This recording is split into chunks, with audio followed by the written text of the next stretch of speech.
Okay, cut the clip and start. Start again.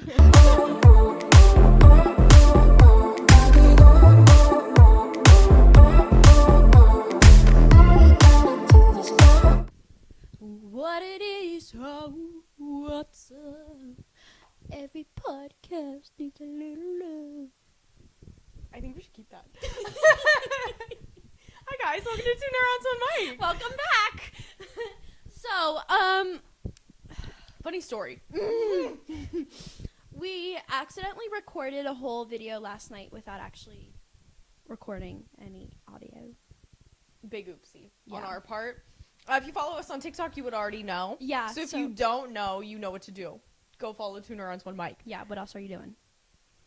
But thank you for listening. Even Thank if you you so don't follow much. us on podcast or on TikTok and you just found the podcast, love. And go follow us. Podcast and Instagram.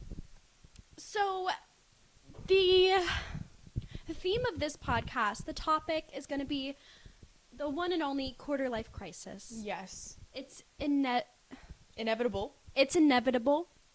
I was practicing that word so many times. You said it's a good thing we have a redo because you said it right. It's inevitable. So if you haven't gone through it, you're going to, and if you have gone through it, congratulations. Mm-hmm. Personally, I feel like I've gone through it already. Yeah. It was rough. I'll kind of share my story. So my quarter life crisis started as I was kind of graduating college. The post-college, literally life blow up. Yes, Mhm. exactly. Mhm. And I graduated college, and all of a sudden, everything changed. I had to move out of my apartment that I lived with Abby. Oh my god, For our 3 years. home. We lived there. I've never lived anywhere for 3 years besides Yeah. the home I grew up in. Right. That was our home. That was our home. It was in the middle of everything. So that was rough. As I was packing my shit to move to the middle of nowhere, my boyfriend at the time broke up with me over the phone, which is fine. Honestly, that sounds really shitty that he broke up over the phone. But we were on and off all the time, so it really wasn't anything new. But it was official. That time was actually official. So that was great. Love that. I also started my actual job, career, all that. Cut off from my parents, which my parents, they didn't help me pay for a lot of things, but they helped me pay for my rent, and they provided me a car. So there was that. And I was moving to butt-fuck nowhere. That's an understatement. Yeah. Literally 40 minutes from civilization. Yeah, it was so bad. And I only really moved there because, so my boyfriend at the time was telling me how I couldn't afford to live on my own. I was about to sign a lease on this brand new apartment, 2-bedroom. It was going to be, looking back on it, it was an amazing deal. Start the car. We're robbing them. Yeah. That good of a deal. It didn't make sense. Yeah. And so, but I was like, oh, you're right. I probably won't be able to afford it. So I moved in with one of the girls I went to nursing school with in buttfuck nowhere. So a lot of changes happening. I wasn't in a good place to begin with. And your ex was just a fucking hater. he really just, was. a little jealous green monster. Melissa was moving out on her own. She had her degree. She's buying a car. She's making all these big girl moves. And he was living with mommy and daddy. And he was like, I hate that you're doing well. Yeah, seriously. He was just so jealous. He did not. I felt like he almost didn't want to see me succeed because it brought down his ego. And also, he definitely wanted me to be dependent on him. Yeah. Which, big red flag. A big red flag. Even whenever he would say shit like that in the relationship, just fucking wild. Yeah, he told me that I was gonna be a stay-at-home mom, that I wasn't gonna work, and I feel like a lot of people would be fine with that. But once I got into college and got my degree and everything, I wanted to work. I feel like if you're with a good man, that's one thing. Mm-hmm. But to be with a toxic man and have him try to strip you of like your financial independence, Yes. and you're literally going to be relying on him, and then if you add kids to the mix and it's that much harder to leave, I think it was that, all a like, plan. if he's like a secure man and a Mhm. good man and like it's healthy, okay, sure, stay home, Yeah. but not with everyone. Yeah. Not no. all men are made for that. No. Women, save yourselves. So, yeah, I moved out on my own, and the post-college life, I would say, is very hard because when you're in college, you have a lot of structure. You have a lot of freedom, but you also have a lot of structure. You know, you have classes at a certain time, and when you don't have class, you have assignments you have to do, things you have to study for. But after college, you have your job, and that's it. What do you do in your free time, you know? I feel like that is something that a lot of people don't realize until like you leave college. Is like in college you have like such a full schedule, and even if you don't, you live with your friends. Yeah. You have your friends. You're always doing something, and even if you want to be alone, you're not, because you have fucking roommates. Like there's always people around. Like you're never alone. Yeah. And then you graduate and you're on your own, and you move out and you know, start your own life, and everybody moves away and does whatever. And it is just such a fucking shock to the system to be like, oh my God, I'm alone. And I didn't realize this at the time, but looking back on it, in your early 20s, you don't even know who you are yet. Mm-hmm. There's so much still to learn about yourself. And I think that's one of the huge things that contribute to the whole quarter life crisis thing. So I started my job, and as a nurse, I only work 3 days a week. Full time. Full time, yeah. And so I had 4 days off where I had nothing to do. So I ended up getting a second job as a waitress, as a server, which helped keep me occupied, and I seriously needed that. I needed to be occupied at all times because I already had an issue in relationships with being codependent, always needing to be with someone and not being okay alone, even in a relationship. So that was difficult for me. And when I wasn't working, I didn't know what to do with myself. I was so bored. I would just sit there and cry and try to find anything to entertain myself. So I started going to the gym, which really did help me. Going to the gym makes me anxious just because I don't know if it's just kind of like gym culture makes me anxious. And I was an athlete in college, so I know exercise and I know what to do in a gym and everything. But just being there, I don't want anyone looking at me. But I actually ended up making it work. I would literally just wear a hat and kind of wear it kind of low so I wouldn't see anyone. And if I don't see anyone, then no one sees me, right? Mm-hmm. Exactly. That's how it works. Yeah. So that really helped, was going to the gym. And I was so bored all the time that at night I wouldn't know what to do with myself. So I would literally go to the bar all by myself. I would go out to eat by myself. And it sounds kind of sad, but I really needed it. And I feel like it was so therapeutic. Just being alone, but you're still around people is what helped me a lot. And I rarely talked to anyone. I didn't talk to anyone when I went out. Some people would, every so often, would come and talk to me, which was fine. I enjoyed that. But for the most part, it was just me. I was just on my phone, people watching. And that's kind of where I started to be okay with just myself alone and being able to find my peace, which is another thing. I feel like that was such a big step for you, though, like to be like an anxious attachment, like a struggle to like be alone, and then for you to just be like, fuck it, I'm gonna do everything alone until I like get through this and I figure it out. Like, that's amazing, and that's really hard to do. Yeah. And I also think actually part of it was almost like a slap in the face to my ex, because we were exes, but we would still talk to each other, and he was still, I don't want to say controlling, but he always wanted to know what I was doing, where I was at, why I was doing what I was doing, stuff like He that. was worried you were doing better than him, honestly. Yeah, he wanted exactly. To keep tabs on you and be like, are you sad? Exactly. Yeah. And I would tell him no. Mm-hmm. Like, I'm doing fine. I'm Mhm. at the bar. Who are you with? Just myself? No, you aren't. You're obviously with someone. Good. Make him feel insecure. Exactly. Making him feel insecure. Honestly, though, making him feel insecure is what brought me up. After the emotional toll and like mental toll he took on you, I feel like he needed it. Yeah. Yeah. That was actually my new thing after when I finally got over the relationship, because that took me a long time to get over. Even though I knew the relationship wasn't good for me, it wasn't good for him, it wasn't good for us.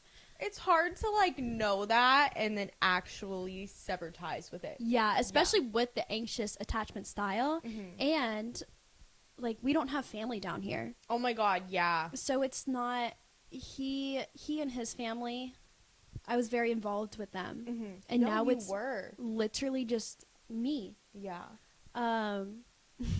But what really made me get over the relationship is I decided to be toxic, just like he was to me. I learned from the best. Again, really, Pem does. Yeah, exactly. It all evens out. And my new thing actually would be I wanted to find men and destroy their lives. Which isn't good. I feel like you really never followed through with it either. I didn't. Yeah. Because also I feel like I'm kind of like a really nice person, so me being mean, I think it's mean, but it really isn't. That is, oh my god. Melissa trying to be petty is like the cutest thing in the fucking world. Like, I think I'm being mean. Mm-hmm. I'm like, I'm not even gonna text him. Can I tell this one story though? Go for it. There was this one time freshman year in college whenever Melissa, she was a student athlete, so she lived with 3 other athletes like in like a dorm. She had and like where we went to school, it was like resort style living, if you will. Like everybody had their own bedroom. Like we never like shared close quarters like that. It was more like common areas we would share, and everyone had their own room. And Melissa was sick one week, and her roommate was like, Melissa, close the door. I don't want to get sick. Because Melissa would like leave the door cracked or open or whatever. Because I don't want to be in my room alone. Exactly. Who the fuck wants to be alone, especially in college? So Melissa like had the door open, and then she was telling us, she was like, yeah, she told me to close my door. So you know what I did? Closed it. I showed her. I closed the door. It made sense at the time. But like I get it. It's like you want to close it all the time to be like, fuck you, I'm never gonna open it again. But really in that moment it was just what she wanted. Yeah. Yeah. I tried.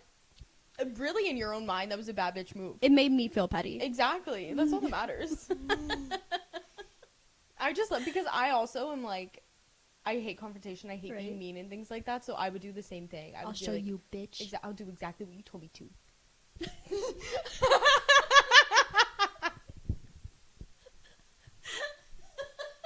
Like, it doesn't make any sense. I love it. Also, I was pissed that she was telling me to do that because what's gonna happen? She's gonna inhale the particles that I I'm don't even breathing in think my you own were- I room. don't even think you were like that sick. I think I had like a cough and I was sneezing a little bit. Burn the room down. It's enough. Seriously. And this was pre-COVID. Oh COVID my didn't God, exist literally, either. this is It wasn't even like 2017. it wasn't even like, I guess after COVID maybe I would slightly kind of get it. But this was before the world knew what germs were. Yeah. Seriously. There was no such thing as isolation at the time. Exactly. You're sick, you have a 104 fever, get to fucking class. No one cares. Seriously. And so yeah, my thing after I finally got over the relationship was to be toxic to men. And it wasn't even being toxic, but it made me feel toxic and that I had the upper hand and that they were seeking my attention and I couldn't give a fuck less about them. Not necessarily the best advice, but Also, men can fucking work for it a little bit. yeah, Like, they could put in some work. They could deal with the attitude. If you can't, then get the fuck out of my face. yeah, Yeah. definitely. Mm-hmm. So Being passive to a man is just gonna lead to him literally walking all over you. And, like, whenever he says jump, you say how high. yeah, Fuck no. yep, Do whatever the fuck you want to do and be your own person and fucking make him deal with it. And Yeah. if you can't, he's not the one. exactly. Mhm. I remember being on Hinge and I was very proud of this one because it made a lot of conversation with many people. One of the prompts was dating me is like, and I said trying blue cheese with wings for the first time and realizing what you've been missing your whole life. It sparked a lot of conversation. Some guys would be like, ew, that's fucking disgusting, ranch all the way. Or some guys would be like, I agree with this one. And so if they said like, ew, that's disgusting, ranch, Red flag, and I would just absolutely roast them. I'd be like, that's disgusting. You have the taste buds of a 2-year-old. I'm like, do you wear floaties when you swim? And if they got like mad about that or weird, Do you get ranch out of your mommy's titty? I'm just kidding. I should have said that. I'm just kidding. I'm not a blue cheese stan, but like if it. Oh my god, I love blue cheese. I know. Yes. It's like okay on some things, but I couldn't. I probably would be like, ew, Abby Ranch. What the fuck? Like I'd be like that person. You would hate me. Yeah, and if they couldn't take it, then obviously they weren't the right ones. Mm-hmm. So, and if they kind of like gave it back, even better. That was great. So that's kind of how Whenever I was younger, I would love to fight with men. really Just because like it was funny. You know what I mean? Like I would they love. get so And pissed like off. yeah, but like in like a fun way, like bicker, arguing, fighting, like not Oh, have I a man see. like punch me in the face, like not that, but like just like anytime a man would say something, just like disagree, just like fight for the plot, just like you know what I mean, a little something, keep it entertaining. I like that. Yeah, so I get what you mean. I was not fucking bar brawling with men, just like casually fighting. But yeah, so I would say that's kind of what got me out of my quarter life crisis. And when I tell you, I was struggling so bad. I would call Abby and just be like, can I just sleep on your couch tonight? Absolutely. All the time. Anytime. All the Whenever you time. need. And so being toxic to men helped me because it made me feel better about myself. Yes. But most importantly, I would definitely say finding your peace. What makes you happy? Mm-hmm. Just you alone. Mine was first going out to bars just alone. I was around people. It kind of helped keep my anxiety at bay, like all the thoughts running through my head. And then after that, my peace was having a White Claw or a glass of wine and sitting down and watching my favorite TV show and lighting a candle. And I still do that. That is my favorite thing. Mm-hmm. It's just quiet. Intentional alone time. Yeah. Yeah. Uh-huh. And also, this is a great thing about Florida is during the day, I would go to the pool and just read and tan and feel like a bad bitch. And that really helped also because it's like self-care, you know? Yeah. There is nothing like having a bad day and then being like, I'm going to go to the beach and journal and watch the sunset by myself. And I'm going to go get a fucking Florida seltzer before I settle down. And just sitting there and like having a little drink to yourself on the beach. Seeing everybody else around you like having a good time and laughing and just like enjoying life and just being like, my life is like not this moment, like life goes on, like all these people are having their own experiences and like they're happy, like this is just like a bad moment. Yeah. And also acknowledging it, this just isn't my moment, but look at all these other happy people, like you'll get back there, you're gonna get through it. Yeah. Trust me. I was so bad, I was so down bad, I couldn't eat. I got so skinny, which I didn't care, but but I was so anxious, I literally couldn't eat. I would have a slice of toast with peanut butter every day. And then I would drink Ensures just for some substance. and work 7 days a week. And work 7 days a week. It was so bad.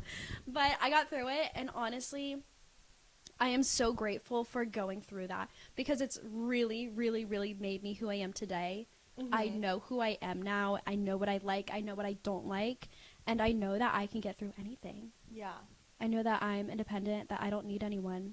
And if life throws absolute rocks at me, I know I can get through it because I have me. And I think that's literally one of the most valuable lessons. It's really hard to like acknowledge, especially like post college. Like if you went to college, you get it. If you didn't, I'm sure, you know, your Even life just is- after high school and starting Exactly. your life. There's been some point in your life, even if it's not like this specific college example, where I'm sure your life has blown up in your face and you've been like, what the fuck? But just like, especially Melissa and I, like going to school 1,000 miles away and not having family here, and like literally all you have is like your friends. Like your friends are your family. You do everything with them.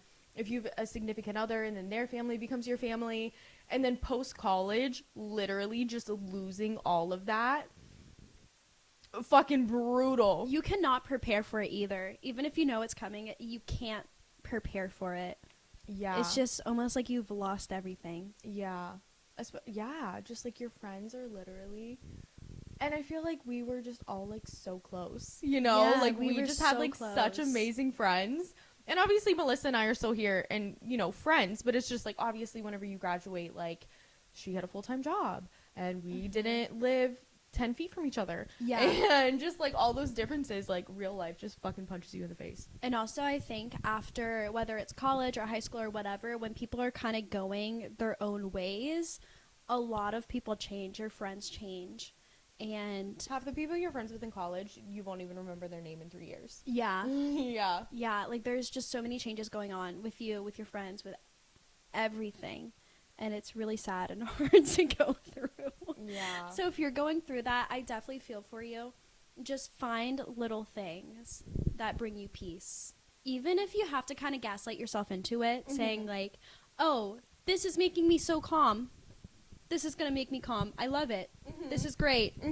I love the silence. I'm not going crazy. I'm so grateful for my brain.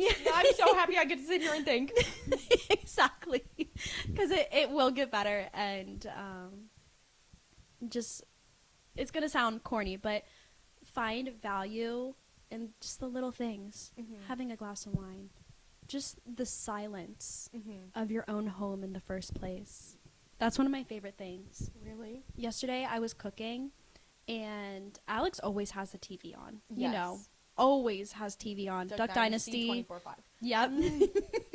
And so I had turned off the TV and he was studying and I was cooking and I was going to put on music or something in the background, but I was like, it is so quiet. I love this.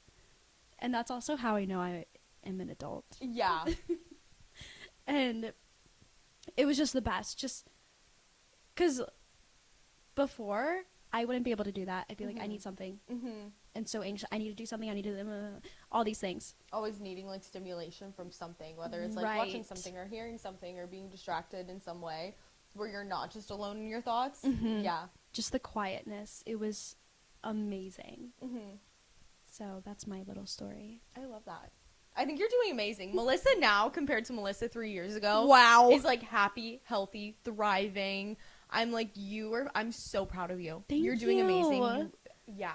Just like Thank you so much. you really got through it and I'm really proud of you. I can't believe I got through it. I remember crying in the Walmart parking lot. Yeah. Yeah. But then it's like, you think of that, and then you think about us in Mexico a couple months ago and just like fucking pounding mojitos and laughing and having a great time. Right. And like, it gets better. It gets better. I swear. I swear. I swear. I swear. It will always eventually get better. Whether it takes a long time, whether it takes a shorter amount of time, it always gets better. Fun fact. I got this fun fact off of TikTok, so the reliability may not be there. But tell us. Do you know what pookie means? Tell me. It means fart that goes up your pussy. Yes. Oh my god, like a bagussi is like whenever you put cream cheese in a bagel and fuck it. Like a bagussi is like a bagel pussy. I didn't know that.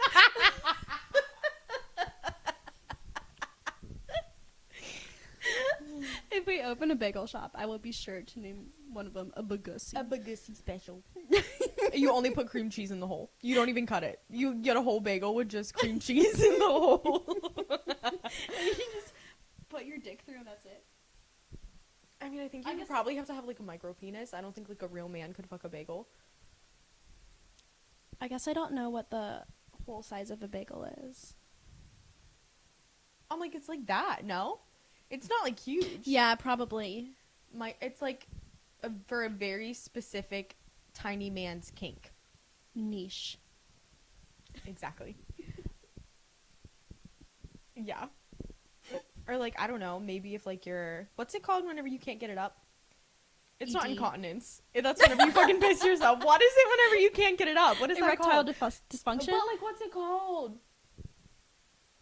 Oh, incontinence or something? That's why I'm saying incontinence, but we're not pissing ourselves. What is it? What's it called when you can't I get think your it's dick up? impotence. What's it called? It's called when you can't get your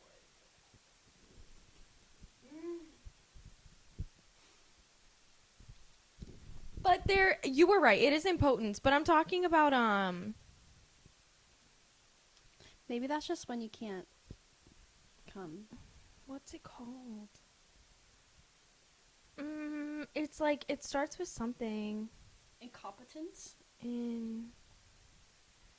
What's it called when you can't get your dick up? No, someone in the comments tell us. Well, I can think of it. I mean, obviously I can't, or I would say it, but I know there's a word for it. Fuck! What is it called? It's like. Call Alex. Alex, you're on the podcast. Oh my god, right? Dave wants to speak to you. Pick up. I do want to make a shout out to my elementary school Spanish teacher who viewed our profile on TikTok and did not give us a fucking follow. Rude. Not one single like. Rude. Not one single, hi, how are you? Rude. Senora Leffler, if you're watching this, Which you should be. please. Just give us a follow. We'll forgive Yeah. you. She's so cool. She's so funny. I love that. Well, so are we. You could be on the pod. Just follow us. Be on the pod. She's, oh my gosh, she's so funny. Should I talk about my quarter life crisis? I think you should. Okay, guys. My quarter life crisis. I'm in the midst of. I'm in deep. I'm probably. I don't want to say almost through it because I really don't know what the fuck I'm doing with my life. I think you're about to get over the hump, I feel like. Mm-hmm. Just a lot of things up in the air. Wow, I'm just like, what is making this my quarter life crisis? Well, my long-term relationship ended. I'm single now for the first time since college, which is for the best and fine. No animosity or hate. We live together. We're friends. It's a good time. Just didn't work out, and that's fine. Everything comes to an end, and it wasn't for the best. But now that I'm 25 and I'm like single for the first time in literally a long time, I'm just like, I could do anything, and this is what I struggle with, is I want to do everything. I think every time I see Melissa, I have a new business venture and a new career opportunity. My thing is, I want to do everything so bad, and then I follow through with nothing, and in a week I'm bored. How are you doing with the figure skating? I haven't even signed up. I don't even know how to ice skate, guys. Last week I told Melissa I was going to learn how to figure skate. Why? I don't know. It sounded fun. And I'm like, surely if I'm paying them to learn how to figure skate, they'll just teach me how to ice skate. I should just go. And I'm really working with my life coach trying to, like, work through my shit and have my independent moments and, like, all of these things. And I feel like a part of me getting to know this new version of me who is, like, single and my own person and I can do whatever the fuck I want. I want to try everything and see what works for me. There we go. So I'm really trying to, like, form hobbies that are not escapism and be, like, present in the moment and, like, learn how to cook. That lasted one meal. Learn how to figure skate. Did all the research but didn't sign up. This morning I had a meeting. Research. This morning I had a meeting. I was like, I love my life coach. I could do that. Had a meeting with them. They told me the price of the program and then the amount of time. And I was like, I think I'll probably be bored next week. I don't think I should spend this much money when I'm not even sure that I could commit. But in other news, we've been committed to this podcast This for at least 2 months. podcast is like the thing I need to stick to. Like, this is what I need to be doing. But This is, also, like, I think you should venture out and try all these things and then talk about it on the podcast. yes, Abby getting her life together. Abby figuring her life out. And it could just be the chronicles of everything that I'm doing. Which is a lot. And then literally, that's the thing, is I'll try it, but the follow through and the commitment, and this is what my sidekick tells me I need to work on, guys. She's like, Abby, pick a lane.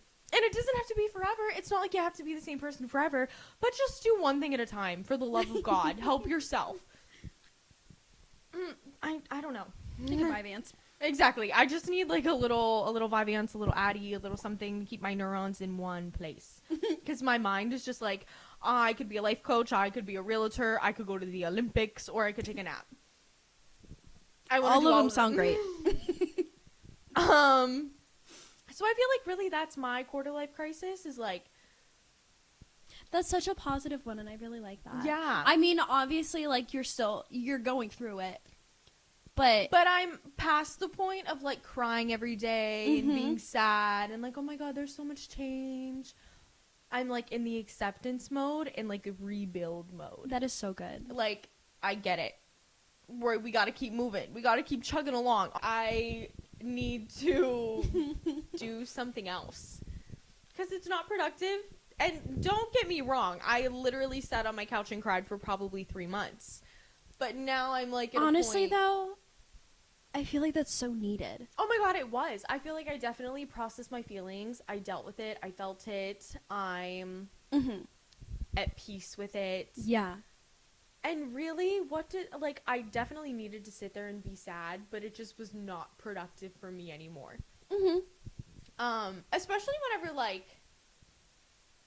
help, I'm still at the restaurant. Everybody has moved on. You don't know that TikTok trend? No. Did you guys see Melissa's face? You thought I was crazy for a minute. It's like she works at a bar, restaurant. I'm trying to piece it together. She wants to move on from the restaurant. Yes! Taylor Swift has this song, and it's called something. Something. But the gist of it, it's like, she gets broken up with, and she's, like, sitting there, and she's stuck in it, and everyone has moved on. She's like, help, I'm still at the restaurant. Oh, shit. When I was still the one you want. Wow. So she's, like, talking about how, like, she can't move on from this breakup, and, like, he's married, and he has kids, and she's sitting there with dust in her hair. She can't get up from the place that it ended. Yeah. Which I feel Wow. like could happen, for Yeah. sure. Oh, God bless yeah. my life coach. God bless my friends. God bless the Right. people telling me what I need to hear to get through it. So I feel like definitely I had those months where I was, like, sitting there and I was sad. And that's needed. Exactly. But I can't sit there and be sad forever. I'm grateful that it happened. I'm grateful for the love experience. I'm grateful to be on my own. Did you hear that? Mm-hmm. What was that? I don't know. I was low-key gonna say ignore it. Should we go look? Sorry, guys. I thought someone was breaking in. Yeah, before we got interrupted by potential threat. Yeah. Yeah, I was just talking about how, I made the joke about the Taylor Swift song. But yeah, just like sitting there and dealing with it was cool. And now I'm at a point where like I'm reinventing myself and I'm deciding what I want my life to look like, and I'm trying to form new hobbies or a new job path or whatever the fuck, because I can do whatever the fuck I want and I can be whoever I want to be. That is such an exciting point to be in. Yeah. And, like, some days it's still sad, and I'm like, oh, what the fuck? But, like, most days I'm like, this is exciting. This is for the best. This is, I can do whatever the fuck I want to do. So, yeah, really, I feel like I'm just overwhelmed in this moment with the amount of things that I could do and actually following through. Because I was literally telling Melissa earlier, guys, stay tuned. The quality's about to get better. Yes. We are purchasing 3 new cameras because we're like, this camera that I have is nice, but it's like more for pictures than it is for recording. Shout out Canon, you're so great. But me and Melissa run into this issue where we will record and maybe like the camera will die. If you watch the first episode, you get it. So I just purchased like a bunch of like new batteries and things like that for this camera. That way we'll have multiple and we won't run into the issue again. But now we're deciding to buy this other equipment instead. And I'm like, oh my God, I have all these batteries. I have to become a photographer. And I'm like, I'll take some pictures this week and then probably forget about it. I wish we recorded the conversation when I was like, what are you taking pictures of, people or things? I said, probably can't get clients. I'll just be a peeping Tom. Peeping Tom photography. Yep. Hit us up. Special niche. Got anyone you got a crush on? They don't know about it? Let me know. I'm just kidding. Clients don't even know their clients. It's kind of like a mystery. It's kind of fun. It's kind of scandalous. Jump scare. Jump scare. When they see the photos and then print it out that they didn't even know were taken. Yeah, I'd say that's my quarter life crisis. Is I'm just an evolving girl, and I could be anybody. And I haven't figured it out yet, but that's okay. Such a great place to be. But that's okay. Literally, yeah. Exciting times. Over the hump of sadness, now I just need to get over the hump of picking a lane. Which I think clearly needs to be podcasting. Yes. And follow me on Pinterest. Oh, that's also... So one thing... Yeah, follow me on Pinterest. Follow me on Pinterest. You mentioned Donna. Oh my god. Our psychic. Donna is our psychic. Yes, we love Donna. Donna's a fucking genius. Donna, the first time I went to go see Donna was in the midst of my quarter life crisis. Mm-hmm. And she was like, girl, the This ain't guy the that one. you're hung up on, he ain't it. Which I knew. Yeah. But I'm trying to think of exactly what she was telling me. But she did tell me, like, you need to journal. Mm-hmm. You need to journal. And so I started journaling. And that was part of my, like, piece. Mm-hmm. Is I was looking for anything to fucking do to get out of the house. So part of one of my things that I would do every day to get out of the house, I would go to like a coffee shop and just journal. Mm-hmm. Even if I was there for 15, 20 minutes. Like, it was nice getting out of the Yeah. house. Yeah. And so that really helped me. And then I saw Donna again. It was about 2 years since I've seen her. And I made an appointment with her because my life had changed so much by that time that I needed to see her again. And we were looking for confirmation that this is what this is our lane. Yes. And that's what Donna told me. She was like, yes, Abby, do this. So I don't know why I'm still trying to find 17 other career paths. But However, for me, I'm so mad about this. So I had worked that morning, and then I had an appointment with Donna at 10 o'clock. Or I had worked like the night before into the morning, you know. And I had an appointment with Donna at 10 a.m. And I had a patient who, like, post-procedure, his arm was looking kind of weird. But I thought, you know, it's fine. I'll tell the doctor or the specialist in the morning when they come in rather than paging out during the night. did you think it was fine? Yes and no. Did you do everything in your power to make sure everybody knew it potentially wasn't fine? Yes. Did they listen? No. Right. I let the nocturnist know. He didn't care, which I didn't expect him to. I mean, I was just kind of doing it so I could chart that I notified a doctor. Yeah. And so 6:30, the nurse practitioners come on for the specialist. And I messaged the nurse practitioner, and she didn't respond, which I wasn't concerned about.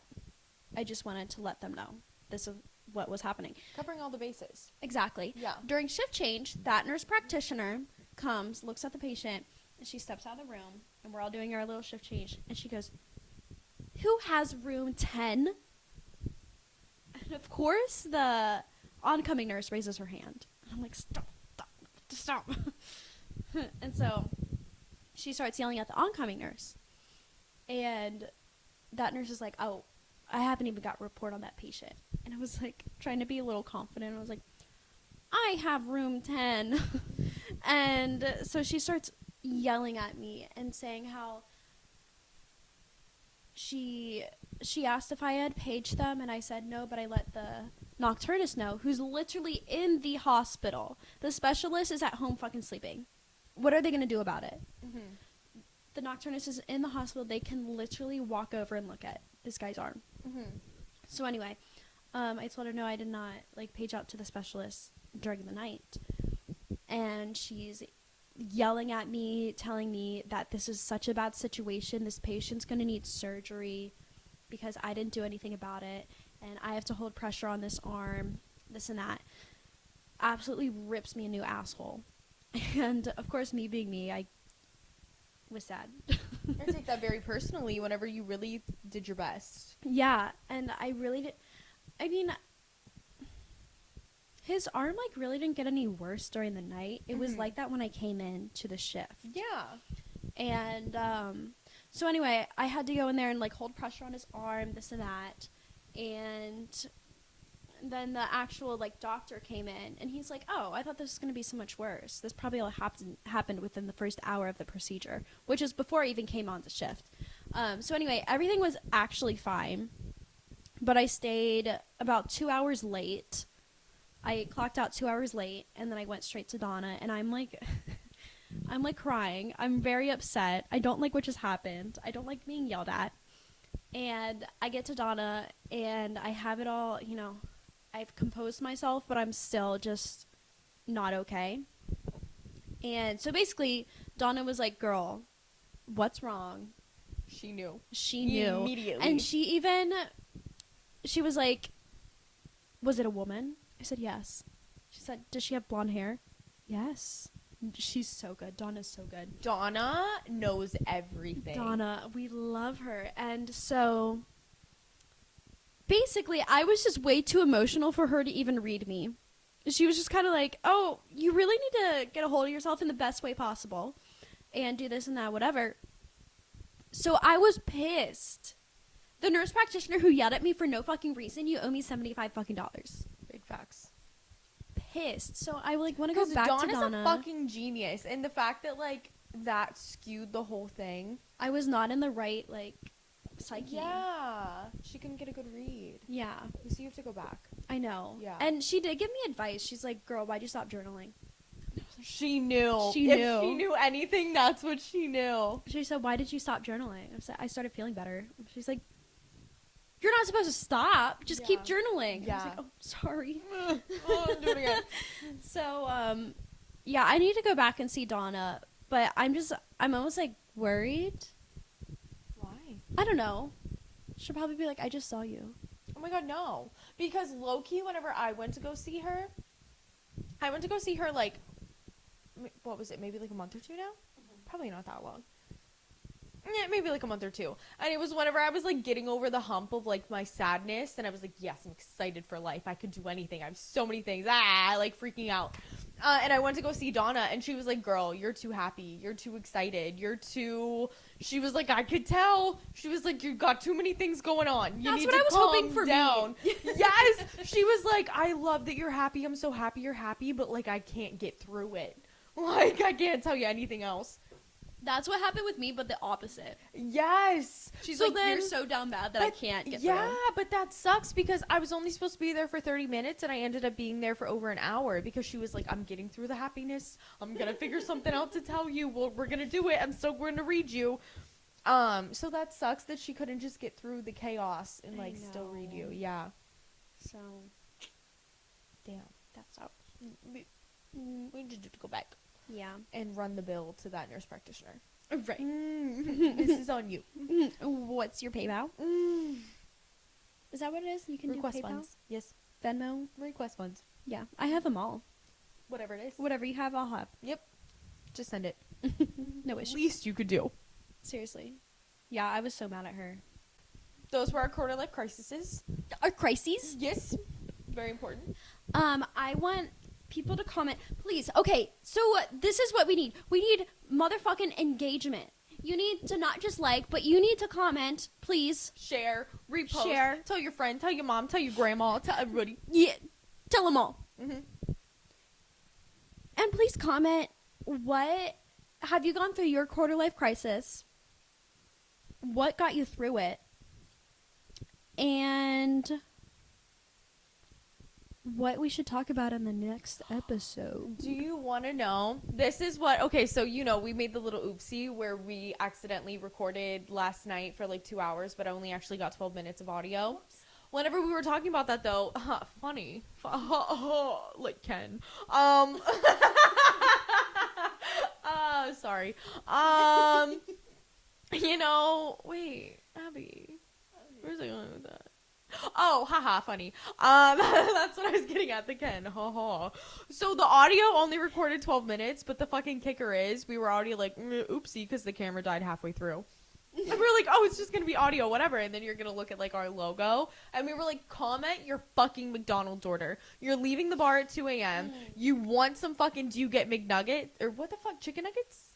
McNuggets? Yeah. Okay. Yeah. Do you get nuggets or do you get a burger? Do you get a Big Mac? Do you get a milkshake? What the fuck are you eating after the bar at 2 a.m.? And the relation to our logo from that is We're that we're eating eating McDonald's. McDonald's in the logo. And we quite literally were drunk when we took that picture. Very on brand for us. A night of high noons and line dancing. Also, I don't know if this is... Okay, I swear, there was... When we were younger, there was such thing as a kids meal and a Mighty Kids meal, right? Yes. And the kids meal was like 4 pieces, but the Mighty Kids meal came with 6 pieces. Yeah, and they don't have that anymore. They I mean, don't? I think you can still choose, but it's not called like a Mighty Kids meal. And I think that's so weird. I really like that. Bad marketing. McDonald's. I'm pretty sure I went and I was like, "Can I have a Mighty Kids meal?" He said, bitch, what the fuck? And I'm like, "Would that be 4 or 6?" I'd be like, "The Mighty." They were like, the big boy. "Yeah, 4 or 6." Like, okay, Oh. well, whatever. I want McDonald's. Should we go? Should we? There we go.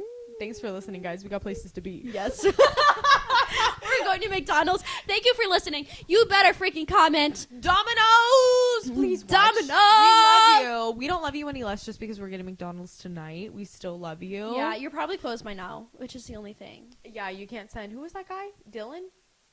Who was the last guy? Didn't he?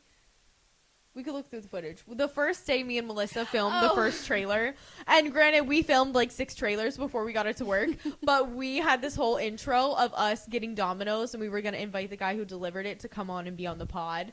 But he had an hour drive home. Yeah. Maybe we'll insert the clip because we didn't actually use that. And then you guys can see it. Yeah, we'll insert the clip and please don't mind the audio on it. Melissa is inviting the Domino's delivery man in to be part of our intro. And I feel like that is the most authentic. Oh, he didn't want to come apparently. She's coming back alone. We tried to get the Domino's man. What happened? Daniel said he is trying to close and that he has an hour drive back home. And I said, okay, honestly, that's fair. And I almost withhold the tip. I said, okay. I said, if you come in, I'll give you a tip. But I didn't. I was like, okay, let me not taunt him. Oh, that's fair. I said, okay, I understand. I'd be the same way, Daniel. I understand. We've all had a long day at work. Yeah, he's a little shy. It's fine. Maybe next time. Maybe next time, Daniel. Yeah, just be nice. I mean, obviously, if you're listening, you know we're learning. Yeah, this is actually, we're not even promoting our podcast that much right now because we're still working out the kinks. But thanks for being here while we figure it out. Ooh, we appreciate it. The OGs. So anyway, we will see you next week. We love you. Thanks for listening. Comment, like, subscribe. All of it. Really just tell us what the fuck's going on in your life because we love you. Nosy. We're curious. Exactly. We want to know. Are you going through a breakup? Did you lose your job? Did you get laid off? Did you move away?